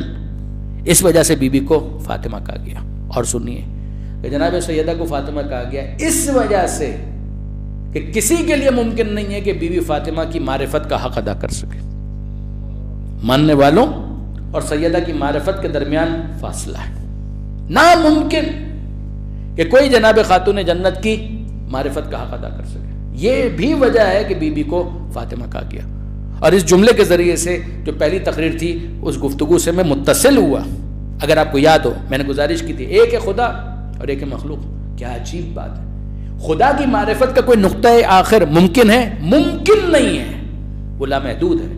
جب وہ لامحدود ہے تو اس کی معرفت کا نقطہ آخر ناقابل تصور ہے، انفائنائٹ. مگر اب آ جائیے، مخلوق کتنی ہی بلند کیوں نہ ہو، کسی مرتبے مقام پر ہو، مگر اس کے باوجود ہے تو محدود. مگر غور فرمائیے کہ ہم جن کے ماننے والے ہیں محدود ہونے کے باوجود اتنی وسعت رکھتے ہیں کہ ان کی معرفت کا نقطہ آخر ناممکن ہے. فاطمہ کو فاطمہ اس لیے کہا گیا. یعنی آپ اندازہ کر رہے ہیں کہ خود ان کا مرتبہ اور مقام اتنا زیادہ ہے. مخلوق ہیں تو یقیناً محدود ہے، مگر محدود ہونے کے باوجود ان کی معرفت کا نقطہ آخر قابل تصور نہیں. اور یہ وہ بات ہے کہ جس کو خاتون جنت کے حوالے سے بھی کہا گیا اور خود مولا کائنات کے حوالے سے بھی کہا گیا. مولا کائنات امیر المومنین علی ابن ابی طالب علیہ الصلوۃ والسلام.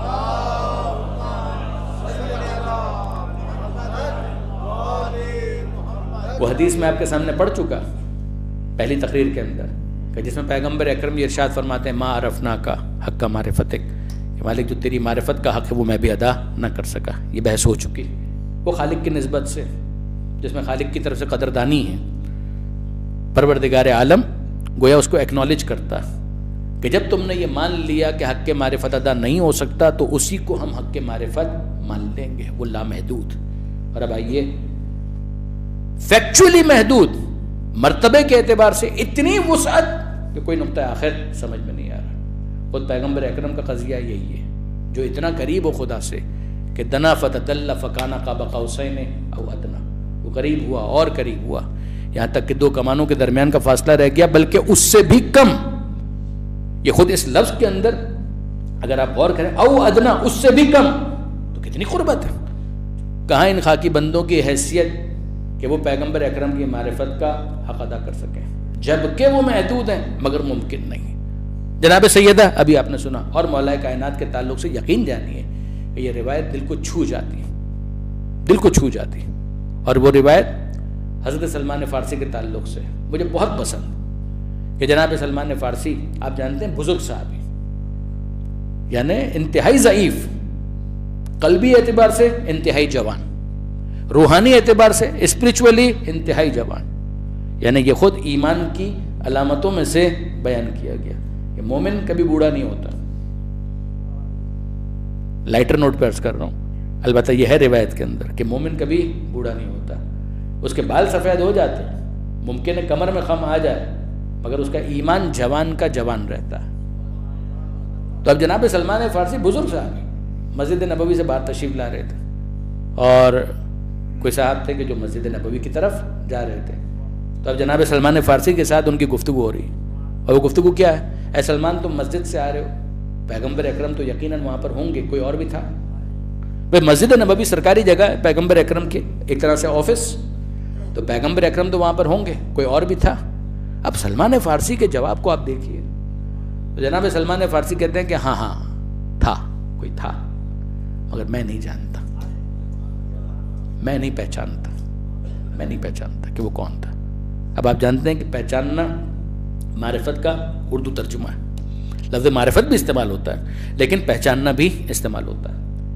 تو سلمان فارسی سے وہ پوچھ کے آ رہے ہیں, اے سلمان ابھی تم مسجد سے آئے, پیغمبر اکرم تو یقیناً ہوں گے, کوئی اور بھی تھا؟ کہاں کوئی تھا پیغمبر اکرم کے ساتھ. کون؟ کہ میں نہیں پہچانتا. سلمان فارسی وہ ہے کہ جو راستے کی گفتگو کرتے ہوئے بھی اس سڑک کو مدرسہ بنا دیتے ہیں. انہوں نے اس راستے کو بھی مدرسہ بنا دیا. انہوں نے سوال کیا, جناب سلمان فارسی نے جواب دیا, اچھا آپ نہیں پہچانتے, ٹھیک ہے میں خود جا کر دیکھ لیتا ہوں. گئے مسجد کے اندر, اور اب جب مسجد کے اندر جا کر دیکھا تو ان کو کیا نظر, یہاں پیغمبر اکرم بیٹھے ہیں, برابر میں مولا کائنات امیر المومنین علی ابن ابی طالب علیہ السلام تشریف فرما ہے.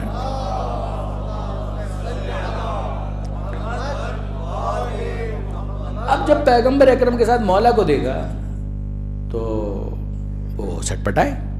سلمان فارسی پر آیا غصہ, پیغمبر اکرم کی بارگاہ میں ایک کمپلین لانچ کی, شکایت درج کروائی. اللہ کے رسول فرمائیے, بعد السلام گزارش یہ ہے کہ آپ سلمان فارسی کو اتنا گلوریفائی کرتے ہیں, الفاظ میرے ہیں, یہ نہیں کہ آپ کتاب کے اندر گلوریفائی کا لفظ تلاش کرنا شروع کر دیں. نقل بالمعنی جس کو کہا جاتا کہ آپ اتنا گلوریفائی کرتے ہیں سلمان فارسی کو, آپ اتنا بڑا بتاتے ہیں, منا اہل البیت, ہم آل محمد میں سے ہیں, ہم اہل البیت میں سے ہیں.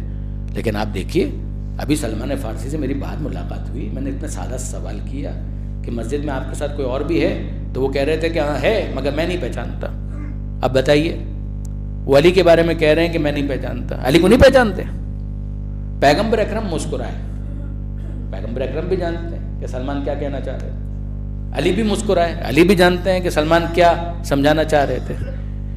اب وہ آگ بگولا ہو رہے ہیں, جو کمپلین لانچ کرنے والے صحابی رسول ہیں, وہ کہتے ہیں اللہ کے رسول یہ عجیب بات, آپ سلمان کے بارے میں اتنا کچھ کہتے ہیں, وہ علی کو پہچاننے سے انکاری ہے, وہ کہہ رہے ہیں علی کو میں نہیں پہچانتا. کہ بلاؤ, سلمان کا کیس ہے تو سلمان کو بلاؤ. یہ بات میں اپنے نوجوان دوستوں کو نصیحت کے طور پر کہنا چاہتا ہوں کہ آپ ذرا پیغمبر اکرم کا طریقہ کار دیکھیں. کمپلین کس کے بارے میں؟ سلمان کے بارے میں. سلمان کو بلاؤ, جس کے بارے میں شکایت ہے اس کو تو بلاؤ. زیادہ تر جھگڑے اسی لیے بڑھتے ہیں کہ جس کے بارے میں شکایت ہوتی ہے اسی سے نہیں پوچھا جاتا, ساری دنیا سے پوچھا جاتا. جتنے فیملی پرابلمز ہیں, جتنے گھریلو مسائل ہیں, اس نے اس کے بارے میں یہ کہا, کچھ تو ہوگا. اے میرے بھائی, خدا کے واسطے کچھ تو اسپیس دیجئے ایک دوسرے کو. صاحبان ایمان خاص طور پر, فیملی میٹرز کے اندر بھی صاحبان ایمان خاص طور پر اپنی زندگی کو کیوں جہنم بناتے ہیں؟ کچھ حسن ظن بھی رکھیے, کچھ اچھا خیال بھی رکھیے.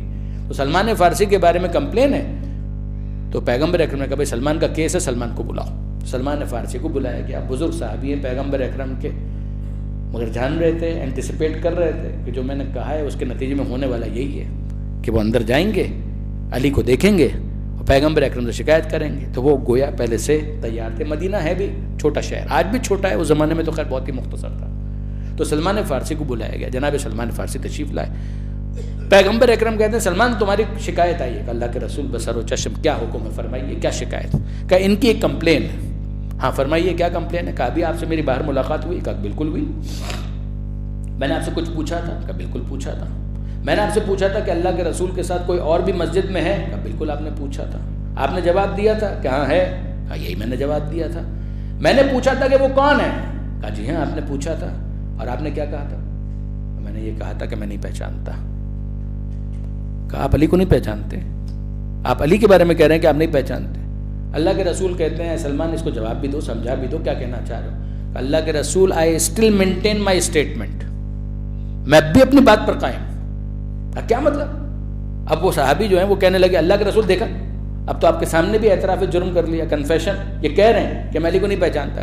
تو جناب سلمان فارسی کہتے ہیں میں تو اب بھی یہی کہہ رہا ہوں اور ہمیشہ یہی کہوں گا کہ میں علی کو نہیں پہچانتا۔ میری مجال نہیں ہے کہ میں کہہ سکوں کہ میں علی کو پہچانتا ہوں، میری مجال نہیں ہے کہ میں یہ کہہ سکوں میں علی کو پہچانتا ہوں۔ میں علی کو نہیں پہچانتا، میں علی کی معرفت نہیں رکھتا۔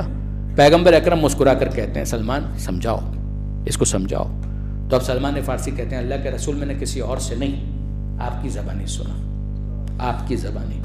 خدا کو کسی نے نہیں پہچانا، یا میں نے پہچانا یا علی نے پہچانا۔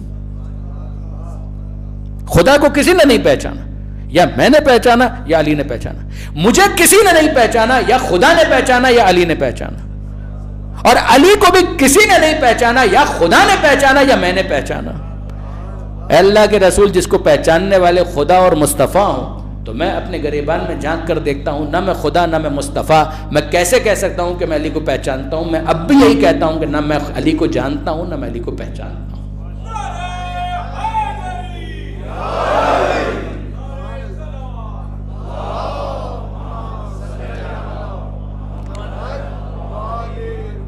اب یہاں پر آئیے، حضرت علامہ سید علی نقوی صاحب وہ فرماتے ہیں کہ پھر اس کو سالو کیسے کریں؟ ایک طرف علی کو پہچاننا ناممکن، علی کی معرفت ناممکن، اور دوسری طرف مماتا ولم یعرف امام زمانے ہی ماتا میتتن جاہلیہ، جو مر جائے اور اپنے زمانے کے امام کو نہ پہچانتا ہو اس کی موت جاہلیت کی موت ہے، تو مر گیا، یعنی مر گیا، وہ تو جہنمی ہو گیا جو جاہلیت کی موت مرا، یعنی مر گیا اور محاورے والا بھی مر گیا۔ اس لیے کہ اس کا مطلب تو یہ ہے کہ معرفت امام نہیں ہے تو وہ جہنمی ہے۔ تو اگر معرفت امام نہیں ہے اور وہ جہنمی ہے تو علی امام اول ہے، معرفت تو ممکن ہی نہیں ہے۔ علامہ سید علی نقوی صاحب کی بات آپ کے سامنے شیئر کرتا ہوں، وہ بہت اچھی طریقے سے اس کو ایلوبریٹ کرتے ہیں۔ وہ فرماتے ہیں وہی بات جو پہلی تقریر کے اندر بات کہی تھی اس کے ساتھ میں اس کو متصل کر رہا ہوں۔ ایک ہے امکانی معرفت اور ایک ہے حق کے معرفت، ان دو میں فرق ہے۔ وہ فرماتے ہیں علامہ سید علی نقوی صاحب، ان کی یہ مثال ہے، انہوں نے یہ مثال بیان کی تھی کہ ایک یہ ہے کہ آپ نے سمندر میں ایک سوئی کو ڈالا، نیڈل کو، تو آپ جانتے ہیں کہ اس کا وہ سوراخ ہوتا ہے کہ جس کے اندر دھاگا ڈالا جاتا ہے، وہ کتنا ہوتا ہے؟ بہت مختصر، بہت چھوٹا۔ تب آپ کیا کریں گے؟ جب آپ اس سوئی کو سمندر کے اندر ڈالیں گے تو کیا پورا سمندر سمٹ کر اس سوراخ میں آ جائے گا؟ نہیں آئے گا۔ تو اب آپ نے باہر نکالا اس سوئی کو تو پورا سمندر تو اس کے اندر سمٹ کر نہیں آیا، مگر کیا یہ سوئی خالی آئے گی؟ خالی بھی نہیں آئے گی۔ کیوں خالی نہیں آئے گی؟ کہ اس سوراخ کے اندر کتنی گنجائش تھی کہ ایک قطرہ اس میں سما سکے، تو جتنا ظرف ہے اتنا اسے عطا کیا جائے گا۔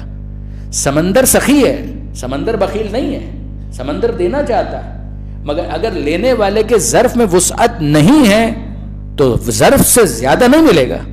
کتنا ملے گا؟ جتنا ظرف۔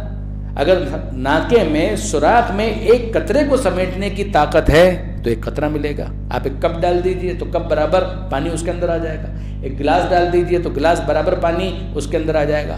یہ سب کو مل رہا ہے، الگ الگ کیوں مل رہا ہے؟ کہ ظرف کی وسعت کے مطابق مل رہا ہے۔ ظرف میں تنگی ہے تو کم ملے گا، ظرف میں وسعت ہے تو زیادہ ملے گا۔ سمندر کسی کو محروم نہیں لوٹائے گا، جتنا جس کا ظرف اتنا اسے عطا کرے گا۔ یہ طے ہے کہ ظرف چاہے کتنا ہی بڑا کیوں نہ ہو، سمندر میں وسعت اتنی ہے کہ پورا سمندر کسی میں نہیں آئے گا، کسی کو تھوڑا ملے گا، کسی کو زیادہ ملے گا، کسی کو اور زیادہ ملے گا۔ اتنا طے ہے کہ جتنا بھی یہ سمیٹ لیں سمندر ویسے کا ویسا ہی نظر آئے گا. بس اگر یہ بات سمجھ میں آ گئی تو علامہ فرماتے ہیں کہ ہمارا اور کام یہ ہے کہ ہم اپنی روح اور دل کے ظرف کو لے کر آل محمد کے فضائل کے سمندر میں غوطہ زن ہو جائیں. پوری معرفت تو کسی کو حاصل نہیں ہوگی مگر جس کا جتنا ظرف ہوگا اتنا اس کو عطا کر دیا جائے گا. درود بھیجے گا محمد و آل محمد.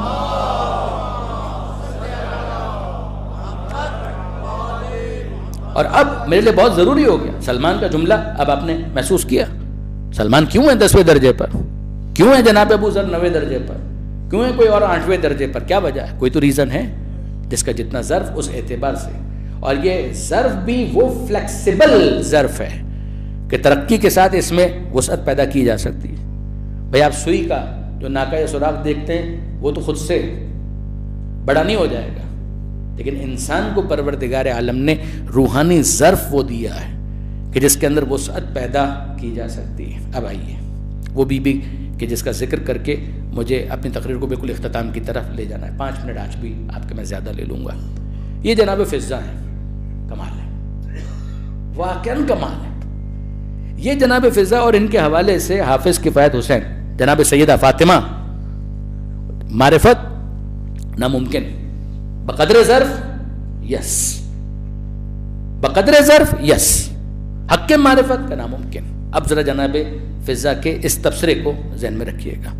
عبداللہ ابن مسعود حافظ کفایت حسین علی اللہ مقامہ ان کے مواعظ کے اندر یہ چھپا ہوا آپ کو مل جائے گا کہ جناب فضہ دروازہ کھلا حجرہ سیدہ کا اور کسی کام سے باہر تشریف لائیں, اور جناب عبداللہ ابن مسعود رضی اللہ تعالی عنہ انہوں نے جناب فضہ کو دیکھا, اور جناب فضہ کو دیکھا اور سلام اور جواب سلام, اور پھر اس کے بعد رشک کیا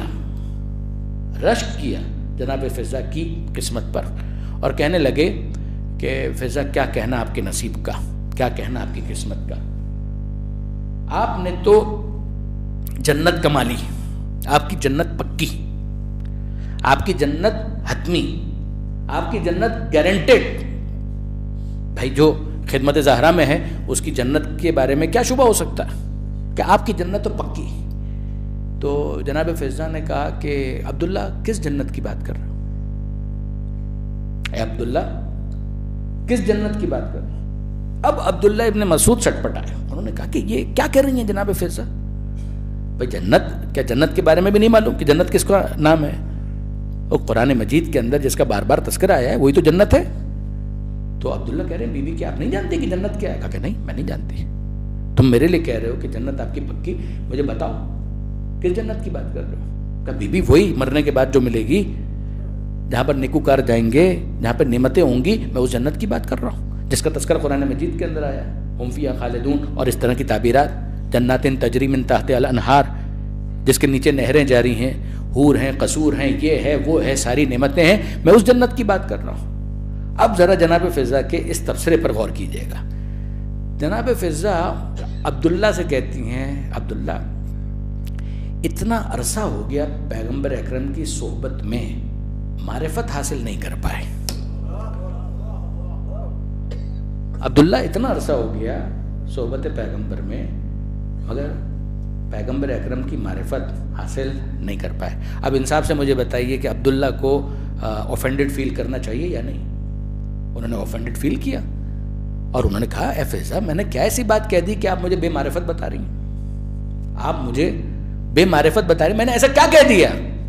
میں نے جنت ہی کی تو بات کی ہے اور میں نے تو رشک کیا ہے آپ پر کہ آپ کی جنت تو پکی. تو اب جناب فضہ کا جملہ سنیے, جس معرفت کی جناب فضہ بات کر رہی ہے وہ کون سی معرفت ہے؟ دیکھیں عبداللہ نے جو بات کہی تھی وہ کسی نہ کسی درجے کی معرفت تو ہے کہ بھائی اگر کوئی سیدہ کے گھر میں ہے تو اس کی جنت میں کیا شبہ ہو سکتا ہے, کسی نہ کسی درجے کی معرفت ہے. مگر اس معرفت کو جناب فضہ کرٹیسائز کر رہی ہیں. توقع یہ تھی کہ تمہاری معرفت کا لیول اس سے بالاتر ہونا چاہیے تھا, اور وہ کیا ہے؟ اب جناب فضہ کہتی ہیں عبداللہ تم مجھ کو مخاطب کر کے یہ کہہ رہے ہو تمہاری جنت پکی. اشارہ کیا حجرہ سیدہ کی طرف اور کہا جسے اس گھر میں رہنے کا موقع ملا ہو کیا اسے کسی اور جنت کی تمنا ہو سکتی ہے؟ جسے اس گھر میں رہنے کا موقع مل رہا ہو، کیا اسے کسی اور جنت کی تمنا ہو سکتی ہے؟ اگر وہ ٹھیک ہے، وہ اپنی جگہ پر ہے وہ جنت، مگر تم ذرا دیکھو تو صحیح، جس چیز کو تم مستقبل کے اندر اینٹیسپیٹ کر رہے ہو، فورسی کر رہے ہو، پریڈکٹ کر رہے ہو، مجھے اس وقت کیا ملا ہوا ہے اس پر تو ذرا غور کرو۔ اور اب جناب فضا کے جملے، اور وہ کیا کہتی ہیں؟ اے عبداللہ، یہ وہ گھر ہے کہ جہاں پر میں صبح اٹھتی ہوں نا تو حسن اور حسین میرے پاس آتے ہیں، جھک کر سلام کرتے ہیں اور کہتے ہیں اماں فضا ہمارا سلام قبول کیجیے۔ سنا آپ نے؟ اماں فضا ہمارا سلام قبول کیجیے۔ اچھا، کچھ دیر گزرتی ہے، میری شہزادی بی بی وہ آتی ہیں اور کہتی ہیں بہن فضا میرا سلام قبول کرو۔ یہاں پر علی جب باہر جا رہے ہوتے ہیں تو مجھے مخاطب کر کے کہتے ہیں بہن فضا میرا سلام قبول کرو۔ یہ جو اس ماحول میں رہ رہا ہوں، دیکھیے ذرا غور کیجئے گا، یہ ہوا کیا؟ حسن اور حسین آ کر کہتے ہیں اماں فضا ہمارا سلام، جناب سیدہ کہتی ہیں بہن فضا میرا سلام، مولا علی کہتے ہیں میرا سلام۔ اب آپ مجھے بتائیے کہ جناب فضا سمجھانا کیا چاہ رہی ہیں کہ یہ ہیں کون؟ حسن اور حسین، فاطمہ، علی، یہ ہیں کون؟ کہ حسن اور حسین مجھے سلام کر رہے ہیں، یہ ہیں جنت کے جوانوں کے سردار، سیدہ شباب اہل الجنہ۔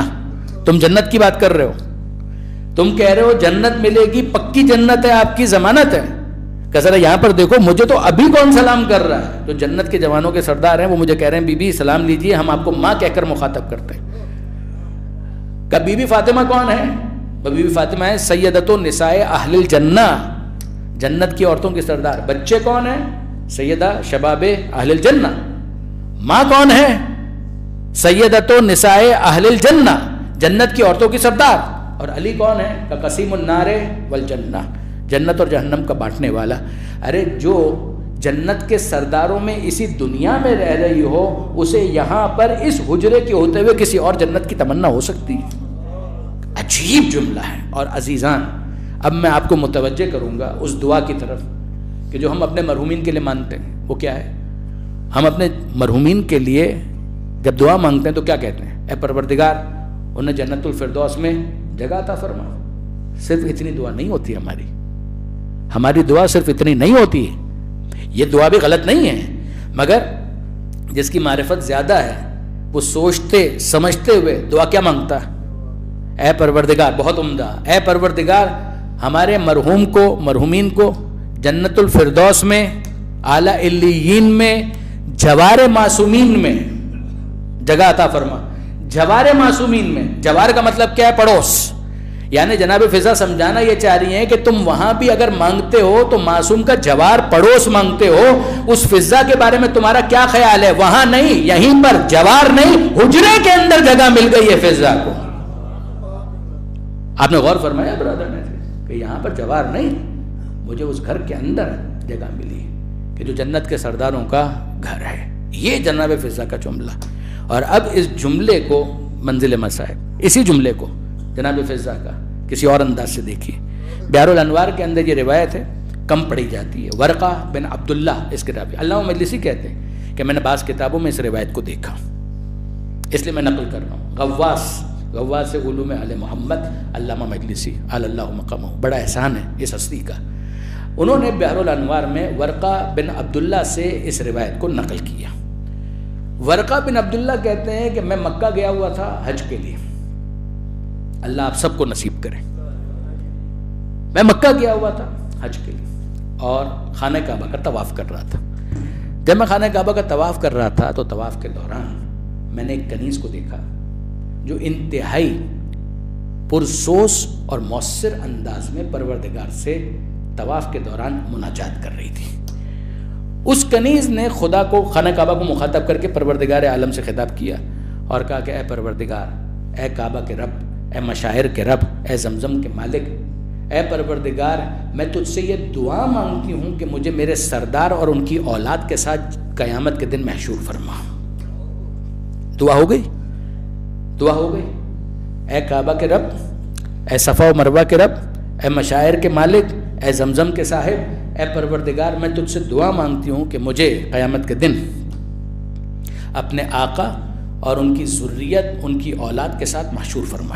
دعا ہو گئی۔ اب اس کے بعد جتنے حاجی وہاں پر موجود تھے نا، ان حاجیوں کو مخاطب کر کے یہ بی بی کہہ رہی ہے، اے حجاج بیت اللہ، اے خانہ کعبہ کا حج کرنے والوں، اے حج کے لیے آنے والوں، اے عمرے کے لیے آنے والوں، اے طواف کعبہ کرنے والوں، سنو، میں اس بات کی گواہی دیتی ہوں، میں اس بات کا اعلان کرتی ہوں کہ میں جس کو اپنا آقا مانتی ہوں، میں جس کی کنیز ہوں، میں ان کو اور ان کی اولاد کو سب سے زیادہ صاحب فضیلت اور صاحب فخر و افتخار سمجھتی ہوں۔ مت بھولیے گا زمانہ وہ ہے کہ جب نام علی نہیں رکھا جا سکتا، اور یہ بی بی حجاج کو مخاطب کر کے یہ جملہ کہہ رہی ہے کہ میں تم سب کو کہتی ہوں کہ میں خدا کو گواہ بنا رہی ہوں کہ جس کی میں کنیز ہوں، میرا مالک، میری شہزادی، ان کی اولاد، یہ سب وہ ہیں کہ جن کو میں سب سے زیادہ صاحب فضیلت سمجھتی ہوں۔ میں محمد و آل محمد کے اوپر کسی کو ترجیح دینے کے لیے تیار نہیں ہوں، یہ جملہ کہا اس نے۔ اور اب ورقہ کہتے ہیں کہ جب میں نے ان سے یہ سنا تو میں ان کے قریب گیا، طواف چل رہا ہے، طواف کے دوران گفتگو کی اجازت ہے، میں ان کے قریب گیا اور میں نے ان کو کہا، بی بی آپ کی گفتگو سے مجھے یہ لگتا ہے کہ آپ آل محمد سے محبت کرنے والی ہیں، آپ اہل بیت سے محبت رکھنے والی ہیں۔ انہوں نے دیکھا اور کہا، کیا شک ہے، میں نے آل محمد کی خدمت کی ہے، میں نے پنجتن کی خدمت کی ہے۔ آپ کا نام کیا ہے؟ کہ میرا نام فضہ ہے، میں نے بی بی کے گھر میں بی بی کی خدمت کی ہے، میں نے بی بی کی جوتیاں اٹھائی ہیں، میں نے بی بی کے لیے کھانا بنایا ہے، میں نے بی بی کی خدمت کی ہے۔ ورقہ کہتے ہیں کہ میں نے اس سے ہی کہا کہ بی بی بڑی تمنا تھی کہ کبھی آپ سے ملاقات کا شرف حاصل ہو جاتا، آج موقع ملا ہے، مجھ پر ایک احسان کیجئے گا، میں طواف کر رہا ہوں، ابھی آپ بھی طواف کر رہی ہیں، طواف کے بعد فلاں مقام پر تاہم فروشوں کی جگہ، وہاں پر میرا انتظار کیجئے گا، مجھے آپ سے کچھ کام ہے، کچھ پوچھنا چاہتا ہوں۔ کہا کہ ٹھیک ہے، میں تمہارا انتظار کروں گی۔ طواف مکمل ہو گیا اور وہ کہتے ہیں ورقہ بن عبداللہ کہ میں اسی جگہ پر پہنچا کہ جو مقام معین تھا، وہاں پر جب میں پہنچا تو میں نے دیکھا معزل الناس، یہ لفظ ہیں کہ معزل الناس، لوگوں سے ہٹ کر وہ بی بی بیٹھی ہوئی تھی اور وہاں پر میری منتظر تھی۔ میں قریب گیا اور جب میں قریب گیا تو میں نے اپنی جیب سے کچھ ان کی خدمت میں پیش کیا اور وہ کہتے ہیں کہ میں نے کوئی صدقے کی نیت نہیں کی تھی، ہدیے کی نیت تھی کہ میں تحفہ دینا چاہ رہا تھا کنیز فاطمہ زہرا کو۔ میں نے ان کو وہ ہدیہ، وہ تحفہ پیش کیا، انہوں نے قبول کیا اور پھر اس کے بعد وہ کہتی ہیں کہ ہاں ورقہ بتاؤ کیا پوچھنا چاہتے ہو، کیا سوال ہے تمہارے ذہن میں؟ کبھی بھی بات بس اتنی سی ہے کہ آپ ہیں فاطمہ زہرا کی کنیز، تو آپ اس وقت بھی موجود تھیں کہ جب پیغمبر اکرم کا وصال ہوا اور آپ اس وقت بھی موجود تھیں کہ جناب سیدہ کا وصال ہوا۔ بس مجھے اتنا بتائیے کہ جب اللہ کے رسول کا انتقال ہو گیا تو بی بی پر کیا گزری، بس اتنا جاننا چاہ رہا ہوں اور آپ کی زبان سے سننا چاہتا ہوں۔ باتیں میں نے بہت سنی ہیں مگر اب آپ کی زبان سے سننا چاہتا ہوں، آپ تو چشمدید گواہ ہیں، آپ بتائیے کہ جب اللہ کے رسول کی آنکھیں بند ہوئی اس کے بعد بی بی پر کیا گزری۔ ورقہ بن عبداللہ کہتے ہیں کہ میں نے بس ابھی سوال کیا تھا اور فضہ کی آنکھوں میں آنسو آ گئے،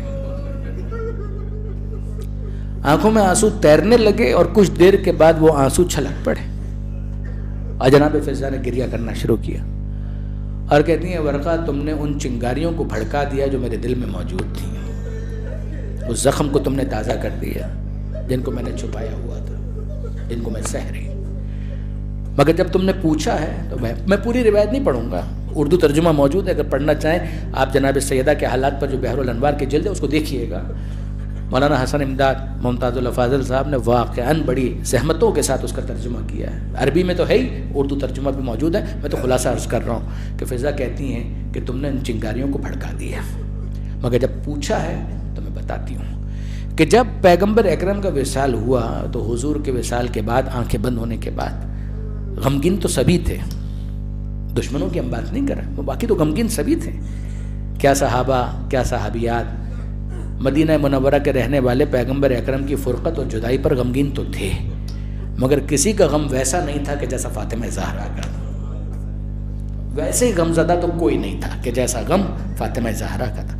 بی بی کا معاملہ یہ تھا کہ بس سمجھ لو کہ ہر آنے والا دن بی بی کا غم پچھلے دن سے زیادہ ہو جاتا تھا، جناب سیدہ کے غم میں مسلسل اضافہ ہوتا چلا گیا، 7 دن تک مصائب ہو چکے جناب سیدہ کے اوپر، وہ سارے مصائب جو آپ سنتے وہ ہو چکے، فدق چھینا جا چکا، گھر جلایا جا چکا، محسن شہید ہو چکا۔ 7 دن تک جناب سیدہ اپنے آپ پر خدا جانے کس طرح سے قابو رکھتی رہیں، مگر جب 8واں دن آیا، فضا کہہ رہی ہیں 8واں دن جب آیا تو رات کے وقت ایک عجیب معاملہ ہو گیا کہ جناب سیدہ برداشت نہیں کر پائیں۔ انہوں نے اپنے گھر کا دروازہ کھولا اور مسجد کے اندر تشریف لائیں۔ رات کا وقت مسجد کے اندر تشریف لائیں، اور جب مسجد کے اندر تشریف لائی ہیں تو جناب سیدہ اس انداز سے فریاد کر رہی تھیں کہ لہجہ زہرا پر لہجہ مصطفیٰ کا گمان ہوتا تھا۔ لوگ یہ سمجھے کہ ایسا لگ رہا تھا کہ جیسے حضور قبر سے برآمد ہو گئے سیدہ کی آواز سن کر، اور جناب سیدہ کی اس فریاد کو سن کر گھروں کے دروازے کھلنا شروع ہوئے اور بیبیاں خواتین آنا شروع ہو گئیں، بچے آنا شروع ہو گئے مسجد کے اندر، اور ایسے میں جو چراغ جل رہے تھے ان کو بجھا دیا گیا کہ کسی کی نظر نہ پڑے جناب سیدہ کے چہرے پر اور دیگر خواتین کے چہرے پر۔ اور اب اس اندھیرے کے اندر جتنا نظر آ رہا ہے تو فاطمہ زہرا مسجد نبوی کو دیکھ رہی ہیں، کبھی دائیں دیکھتی ہیں، کبھی بائیں دیکھتی ہیں، کبھی ممبر کو دیکھتی ہیں، کبھی محراب کو دیکھتی ہیں، اور پھر اس کے بعد ممبر کو دیکھ کر کہتی ہیں ممبر تو ہے مگر خطبہ دینے والے بابا نظر نہیں آتے، محراب تو ہے مگر سجدہ کرنے والے مصطفیٰ نظر نہیں آتے، مسجد تو ہے مگر درس قرآن دینے والے حضور بابا میرے نظر نہیں آتے۔ اے بابا آپ کے بعد آپ کا ممبر بھی ویران ہو گیا، اے بابا آپ کے بعد آپ کی محراب بھی ویران ہو گئی، قرآن ہے مگر صاحب قرآن نظر نہیں آتا۔ اور پھر اس کے بعد جناب سیدہ نے عجیب انداز سے اپنے بابا کو پکارا اور کہنے لگی واہ ابا القاسمہ واہ صفیہ واہ ربیع الارامل، اے یتیموں کے سر پر ہاتھ رکھنے والے کہاں چلے گئے، اے بیواؤں کی خبرگیری کرنے والے کہاں چلے گئے، اے میرے پیارے بابا کہاں چلے گئے۔ اور پھر کہنے لگے بابا آپ کے بعد آپ کی زہرا پر کیا کیا مصائب آئے، اے بابا آپ کے بعد میری قوت جواب دے گئی، اے بابا اب زہرا وہ زہرا نہیں رہی، وہ فاطمہ زہرا کے جس کی عظمت کے سب معترف تھے، مگر بابا اب تو ہمیں کمزور کر دیا گیا، بابا اب کوئی ہماری عظمت کا معترف نہ رہا۔ یہ جناب سیدہ فریاد کر رہی تھی، یہاں تک کہ بابا کی قبر نظر آئی اور قبر پیغمبر کو دیکھ کر جناب سیدہ کو غش آ گیا، اور جب جناب سیدہ کو غش آ گیا فضا کہتی ہیں آگے بڑھ، علی آگے آئے فاطمہ زہرا کو سنبھالنے کے لیے، جناب فضا آگے بڑھی اور ہوش میں لائے، اور اس وقت باتیں کی جناب سیدہ نے، اور پھر آخر میں ایک دعا مانگی اللہم عجل فی وفاتی، اے پروردگار اب زہرا زندہ نہیں رہنا چاہتے، اے پروردگار اب جتنا جلد ہو سکے زہرا کو اپنے پاس بلا لیں، اب فاطمہ زہرا ان حالات میں زندہ نہیں رہ پاتی۔ میں آپ کی خدمت میں عرض کروں یہ فضا کا عجیب نصیب ہے، کبھی مصطفیٰ کا وصال دیکھے، کبھی سیدہ کی یہ حالت دیکھے۔ یہی فضا وہ ہے کہ جس نے مدینے کو بطور زندان دیکھا زہرا کے لیے، اور یہی فضا وہ ہے کہ جس نے شام کے زندان میں چھوٹی فاطمہ کو دیکھا۔ قبر پیغمبر کو دیکھ کر فاطمہ فریاد کر رہی تھی اے بابا تو کہاں ہے، اور زندان شام میں سکینہ جب بابا کا سر آیا اپنے ہاتھوں پر لے کر فریاد کرنے لگی منزل لذی خضبک بدماء، اے بابا کس نے تیرے سر کو تیرے خون سے خضاب کیا، تیری داڑھی کو تیرے خون سے خضاب کیا، منزل لذی قطع وریدک، بابا کس نے تیرے گلے پر خنجر چلایا، اے بابا کاش تیری جگہ تیری سکینہ خنجر کے نیچے آ جاتی، تو ذبح نہ ہوتا، تیرا سر نوکے نیزہ پر بلند نہ کیا جاتا، اے بابا تیرے بعد مجھے تماچے مارے گئے، بابا میرے گوشوارے چھینے گئے۔ فریاد کرتے کرتے وہاں فاطمہ غش میں آ گئی قبر زہرا کو دیکھ کر، اور یہاں سکینہ بابا کا سر لے کر فریاد کرتے کرتے دنیا سے چلی گئی۔ جب آواز تھمی ہے تو سید سجاد نے نفس ٹٹول کر سکینہ کی شہادت کا اعلان کر دیا انا للہ و انا الیہ راجعون۔